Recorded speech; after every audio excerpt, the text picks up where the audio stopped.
Hello friends, welcome to my channel pregnancy care with Megha. मैं मेघा आपका अपने चैनल में बहुत बहुत स्वागत करती हूँ। कैसे हैं आप लोग? आई थिंक सभी स्वस्थ होंगे और बहुत ही खुश होंगे। दोस्तों, जब भी कोई कपल पेरेंटिंग के लिए तैयार होता है या फिर मैं कहूँ कि जब भी कोई माँ बाप बनना चाहते हैं और जिस महीने से आप ट्राई करना शुरू करते हैं तो उस महीने आपके मन में बहुत सारे क्वेश्चंस होते हैं। जब तक आपका पीरियड मिस नहीं हो जाता है तो बहुत सारी चीज़ें मन में चलती हैं। कब करें, कैसे करें, कंसीव होगा कि नहीं होगा, किस डेट पर करना चाहिए और कैसे पता चलेगा कि कंसीव हो गया है या नहीं हुआ है, क्योंकि ओव्यूलेशन के बाद के जो 15 दिन होते हैं वो काटना बहुत ही मुश्किल होता है।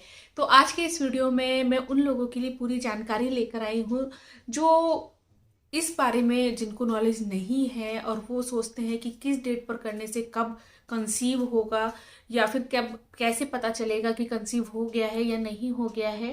तो आज का ये वीडियो उन लोगों के लिए बहुत ही फायदेमंद होने वाला है और उम्मीद करूंगी दोस्तों कि आज का ये वीडियो आप लोगों को अच्छा लगे तो प्लीज़ मेरे चैनल को ज़रूर सब्सक्राइब कीजिएगा, लाइक कीजिएगा, कमेंट कीजिएगा और शेयर करना बिल्कुल भी मत भूलिएगा। सबसे पहले बात करते हैं कि आपने कंसीव करने का सोचा है और आप इस महीने कंसीव करना चाहते हैं तो आपको रिलेशन कब बनाना चाहिए। इसके ऊपर मैंने आपके लिए और भी वीडियो बनाया है, लेकिन आप सबसे पहले आप एक चीज़ ध्यान रखिए कि ओव्यूलेशन डेट। मैं बहुत छोटी सी चीज़ लेकर चलती हूँ कि अगर आपकी 28 से 30 दिन की साइकिल है, आप ये मत गिनिए कि मेरी 27 दिन की साइकिल है, मेरी 28 की है, मेरी 29 की है, मेरी 30 की है, क्योंकि कभी कभी एक दो दिन ऊपर नीचे हो जाते हैं डेट में। ऐसा कोई बहुत फिक्स रूल नहीं होता है कि मैं तो बिल्कुल एग्जैक्ट डेट पर ही होती हूँ, तो वहीं आपकी थोड़ा सा गड़बड़ हो जाता है मामला। तो आपको क्या करना है, मैं फॉर एग्जांपल आपकी जो डेट है वो 28 से 30 दिन है, तो आपको क्या करना है, अगर इस महीने आप 1 तारीख में हुए हैं तो आपका जो ओव्यूलेशन डे होगा वो होगा नेक्स्ट डेट से 14 दिन पहले। 28 दिन की साइकिल है तो 14th में होगा, ठीक है। अगर आपकी 28 दिन की साइकिल है 14th में होगा, 29 दिन की है 15th में होगा, 30 डेज की है तो 16 में होगा। तब आपको किस तरीके से रिलेशन बनाना है, देखिए। अब आपको क्या करना है कि ओव्यूलेशन डे से 4 दिन पहले और ओव्यूलेशन डे के 4 दिन बाद तक आपको ट्राई करना है। जैसे कि अगर आपका ओव्यूलेशन डे है 14th में, तो आप क्या कर सकते हैं, आप 2 दिन और पहले अगर बात में बोलूँ तो 8 में, 10 में, 12 में, 14 में और 16 में, ये 28 दिन की जिनकी साइकिल है, आप इन डेट पर रिलेशन बनाइए। क्या होता है कि ओव्यूलेशन होने के बाद आपका जो एग है केवल 24 घंटे के लिए ही जीवित रहता है और जो स्पर्म होते हैं वो आपका 4 to 5 डेज के लिए जीवित रहते हैं। तो ऐसा नहीं होता है कि आपने एक बार किया और देखिए, तुक्का सब जगह है कि हाँ जी, जिस जिस दिन आप ओव्यूलेट हो रहे थे उसी दिन आपने किया और आपको कंसीव हो गया। लेकिन एक जो नॉलेज है या फिर एक जो कैलकुलेशन है वो इस तरीके से होती है कि आपको अपने ओव्यूलेशन डे से कम से कम 2 बार पहले और 1 बार बाद में जरूर रिलेशन बनाना है। और अगर आप ओव्यूलेशन वाले दिन करते हैं तो वो आपके लिए सबसे ज़्यादा फायदा होता है। लेकिन अगर मैं नॉर्मल लाइफ की बात करूँ तो हर किसी को नहीं पता होता कि एग्जैक्ट ओव्यूलेशन डे कौन सा है। या तो आप किट मंगवाएं, बाजार में किट मिलती है, आप उन किट का इस्तेमाल कर सकते हैं। अदरवाइज आप इस तरीके से अगर रिलेशन बनाएंगे तो आपको कंसीव जरूर होगा। अब बात आती है कि ठीक है, बना लिया रिलेशन, अब कैसे पता चलेगा पीरियड मिस होने से पहले कि आपका कंसीव हुआ है या फिर नहीं। देखिए, क्या होगा कि अगर 28 दिन की साइकिल है, 14 में आपने ओवुलेशन हुआ, 16 तक आपने रिलेशन बनाया, उसके बाद के जो 10 डेज हैं आपको कुछ नहीं करना है। थोड़ा आप सिक्योर रहिए कि पपाया नहीं खाना है, पाइनएप्पल नहीं खाना है, भारी वजन नहीं उठाना है, बहुत ज़्यादा एक्सरसाइज वगैरह आपको नहीं करनी है। ये चीज़ तो आपको करना होगा। अब आपको क्या होगा कि क्रैम्प्स होना बहुत ज़्यादा कॉमन है। जब तक एग स्पर्म से फर्टिलाइज नहीं होता है, जब तक आपके यूट्रस में इम्प्लांटेशन नहीं होगा, तब तक आपको कोई सिम्टम फील नहीं होगा। लेकिन जैसे ही इम्प्लांटेशन शुरू हो जाता है आपको हल्के हल्के क्रैम्प्स महसूस होने लगेंगे। क्रैम्प्स कैसे, जैसा कि आपको पीरियड्स के समय पर दर्द होता है ना, आपको फील होगा कि मुझे पीरियड्स के जैसा ही दर्द बैक में फील हो रहा है, लेकिन ये होगा आपके निचले हिस्से में। आपको वाइट डिस्चार्ज बढ़ सकता है, आपको यूरिन डिस्चार्ज बढ़ सकता है।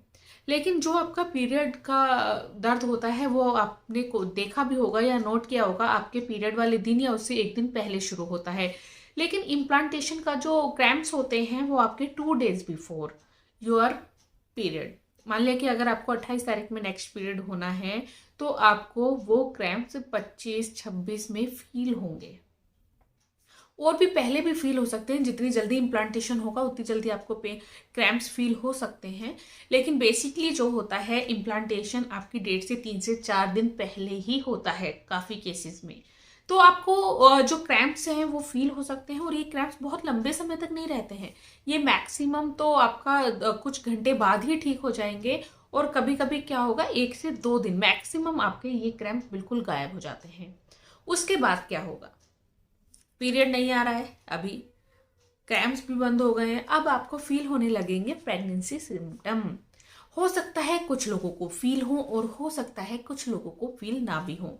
आपको अपने ब्रेस्ट हैवी लगने लगेंगे, क्योंकि ये जो बहुत कॉमन है, मैं ये नहीं कहती कि नोजिया होना बहुत अधिक कॉमन है, उल्टी सबको लगती है, उबकाई जिन्हें कहा जाता है कि वो कुछ निकलता नहीं है लेकिन खाने का मन नहीं करता है, उबकाई आती रहती है, ऐसा लगता है पानी पानी निकल रहा है, तो ये होना भी कॉमन है। लेकिन बहुत सी लड़कियों को वॉमिट नहीं होता है, उबकाई नहीं लगती है।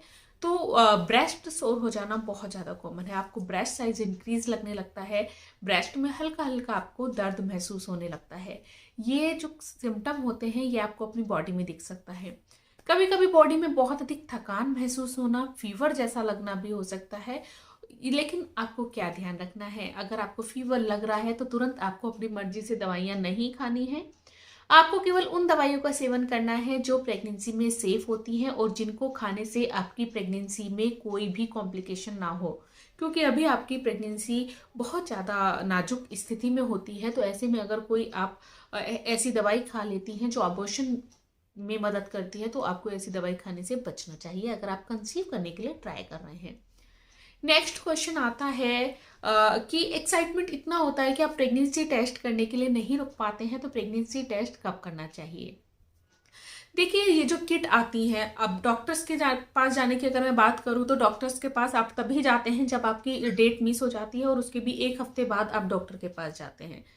उससे पहले जाने पर आपको अपना यूरिन प्रेगनेंसी टेस्ट जो किट बाजार में इजीली अवेलेबल है आप उनसे कर सकते हैं। लेकिन उनमें भी कभी कभी ये टेस्ट पॉजिटिव नहीं आता है, लेकिन आपकी बॉडी आपको प्रेगनेंसी के सारे सिम्टम दे रही होती है। तो उसका क्या मतलब होता है?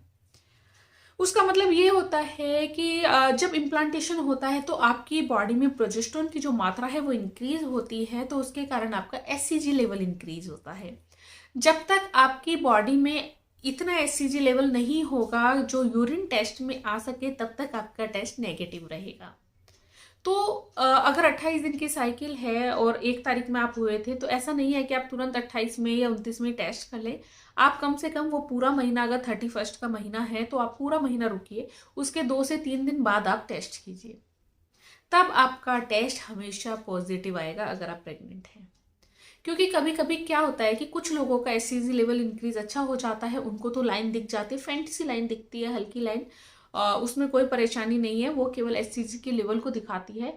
और कुछ लोगों को बिल्कुल भी लाइन नहीं दिखती है, तो वो सोचते हैं कि प्रेगनेंसी टेस्ट नेगेटिव है, और लेकिन ऐसा नहीं होता है। तो सबसे सही जो टाइम होता है प्रेगनेंसी टेस्ट करने का वो होता है कि जब आपके पीरियड मिस हो जाते हैं, उसके कम से कम 3 से 4 दिन, मिनिमम मैं बता रही हूँ 3 से 4 दिन बाद आप टेस्ट कीजिए। अगर आप प्रेग्नेंट है तो आपका टेस्ट नेगेटिव आएगा ही नहीं। ये बहुत सारी चीज़ें हैं जो मन में चलती हैं जब आप प्रेग्नेंट होते हैं, लेकिन सब्र करना और उस चीज़ के लिए वेट करना बहुत ही मुश्किल हो जाता है। लेकिन फिर भी आपको इस चीज़ का ध्यान रखना होगा कि अगर आपने प्रेगनेंसी के लिए ट्राई किया है तो आपको उसको सेफ रखने के लिए भी पूरी कोशिश करनी होगी। आपको ऐसी चीज़ें नहीं खानी होंगी, आपको एक्सरसाइज नहीं करना, तेज तेज दौड़ना नहीं है। जब तक आपका प्रेगनेंसी जो टेस्ट है पॉजिटिव नेगेटिव जो भी रिजल्ट आना है वो ना आ जाए, तब तक आप सिक्योर रहिए, अपने और अपने बच्चे का ख्याल रखिए। तो उम्मीद करती हूँ कि ये छोटी सी जानकारी आप लोगों के लिए काफ़ी यूजफुल रहे तो चैनल को जरूर सब्सक्राइब कीजिएगा, लाइक कीजिएगा, कमेंट कीजिएगा और शेयर करना बिल्कुल भी मत भूलिएगा। Thank you for watching pregnancy care with Megha. Thank you. नमस्कार।